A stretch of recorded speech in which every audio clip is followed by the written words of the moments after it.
Je voudrais faire une grosse parenthèse pour tout ce qui concerne les os crues. Beaucoup de gens s'inquiètent et se disent, est-ce que je peux donner des cuisses de poulet, des os, des dos à mon chien? Est-ce que c'est pas dangereux? J'ai vu des photos, des vidéos qui montrent qu'apparemment ça peut être dangereux. Le chien peut se perforer les intestins ou quoi que ce soit. Écoutez, gardez bien à l'esprit d'une chose. Comment est-ce qu'un chien fait pour pouvoir manger des os crus, des os charnus? Aujourd'hui, comme tous les lundis, nous allons élire la vidéo de la semaine, désigner la photo de la semaine et répondre à la question d'un membre. Bienvenue sur le Dogs of the Week. La sélection aura lieu par rapport au contenu proposé sur le groupe Sport for My Pitbull, accessible via Facebook. Les personnes qui postent des publications sont domiciliées sur tout l'Atlas. Les chiens qui pratiquent ces sports peuvent appartenir à toutes les races. Alors, êtes-vous prêts à savoir qui seront les heureux élus? La vidéo de la semaine. Accrochez-vous, on se lance avec le chien de Jenna qui pratique du speed shoot, un exercice qui va très simplement développer puissance et accélération. Ensuite, nous avons le chien de VLK Fenrica qui pratique du cani-VTT avec tous les accessoires appropriés. Pour en savoir plus sur cette discipline, je vous place quelques liens en description. L'Amstaff de Matisse nous montre de spectaculaires saltos arrière, vidéo sélectionnée car peu courante. Ceci dit, je ne vous encourage pas forcément à le faire à la maison. Le chien de Christophe Vincente qui pratique sa séance de drag pull très calmement, une routine d'exercice de renforcement musculaire qu'il pratique sans aucun problème. Une grosse vidéo est en préparation et vous expliquera complètement à quoi sert ce sport et comment le pratiquer.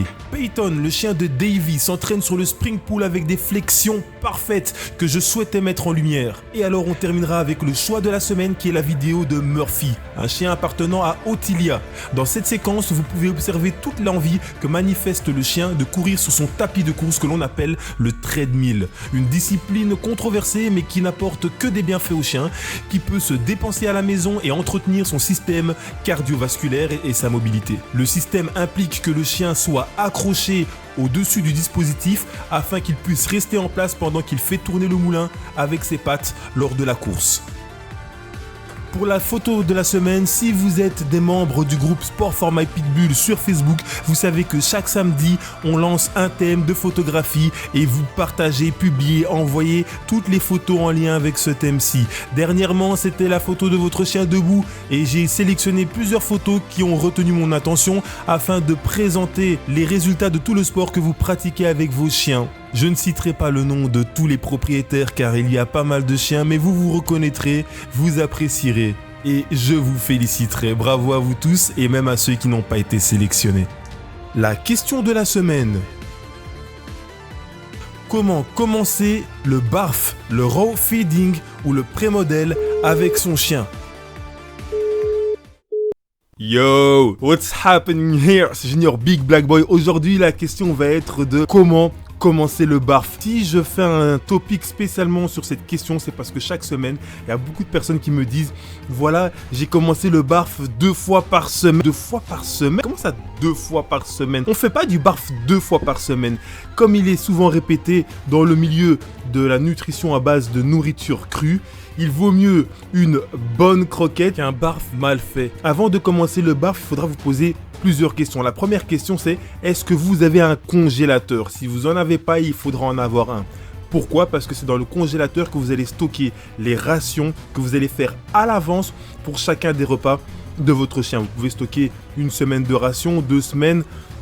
Vous pouvez stocker 3 semaines, 4 semaines de rations en fonction du nombre de chiens que vous avez et en fonction du budget que vous allez investir en une seule fois chaque fois que vous allez faire vos courses pour votre animal domestique. Deuxième question, est-ce que vous avez le budget? Alors, c'est pas une question de faire le riche ou quoi que ce soit.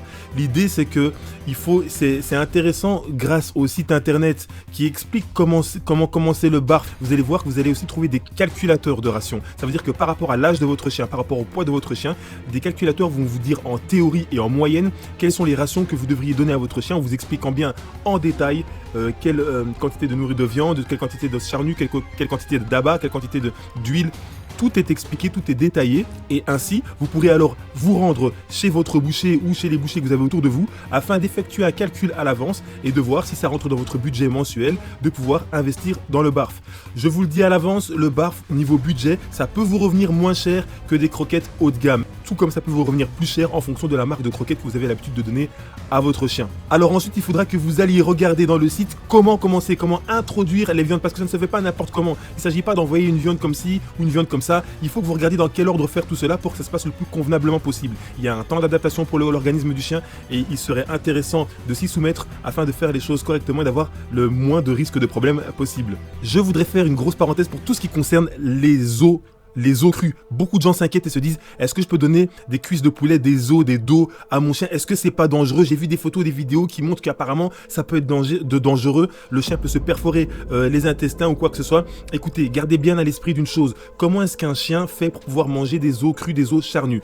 Quand un chien mange des os charnus, il faut savoir que déjà pour commencer, les os sont principalement protégés par la chair qui l'entoure. C'est pour ça qu'on parle d'os charnus et non pas d'os tout court. Deuxièmement, quand la nourriture arrive dans l'estomac de votre chien, et même de toute façon à partir du moment où il rentre dans l'organisme, il va traverser plusieurs taux d'acidité différents. Ces différents taux d'acidité vont attaquer les aliments et vont faire en sorte qu'évidemment l'os charnu devienne complètement inoffensif, que vous n'ayez aucun risque de perforation des intestins ou de l'estomac ou de quoi que ce soit. Par contre, si jamais vous donnez des os cuits à votre chien, c'est là que ça peut représenter un risque, parce que les os cuits ne vont pas se digérer de la même manière que les os crus. C'est beaucoup plus dangereux, c'est beaucoup plus risqué. C'est pour ça que même si vous avez déjà donné des os cuits à votre chien et qu'il ne s'est rien passé, je vous invite à arrêter de faire ça. Faites très attention. Soit vous donnez un régime complet, bien mesuré, bien pesé à votre chien par rapport à ce qui vous est indiqué en théorie et après à vous d'adapter en fonction de ce que vous observez sur votre chien. Soit il est préférable peut-être de rester à une alimentation traditionnelle aux croquettes et de ne pas vous prendre la tête plus que ça. Ça va? Alors, sur base de ça, je vous laisse plusieurs liens en description, des liens de groupes Facebook auxquels vous pouvez vous affilier pour en apprendre davantage via des modules ou via des questions que vous pouvez faire aux modérateurs ou aux membres du groupe. Et je vais aussi vous mettre un site internet dans lequel vous allez avoir un maximum d'informations sur comment vous lancer dans le barf. Ces sites et ces liens ce n'est pas de la publicité, ils ne me payent pas, j'ai aucun avantage, je vous donne juste quelques sources, quelques pistes pour pouvoir vous lancer dans vos recherches. Ensuite, à vous de faire le travail afin que votre animal soit géré dans le meilleur des soins possibles. Ça va? Au plaisir les gars! Vous souhaitez acquérir du matériel de sport ou nous suivre sur les réseaux Facebook, Instagram et YouTube? Les liens sont dans la description. C'était le Dogs of the Week. Rendez-vous lundi prochain pour un nouvel épisode. Et n'oubliez pas, ça va se passer entre vous, moi et tous ceux qui veulent savoir. À plus!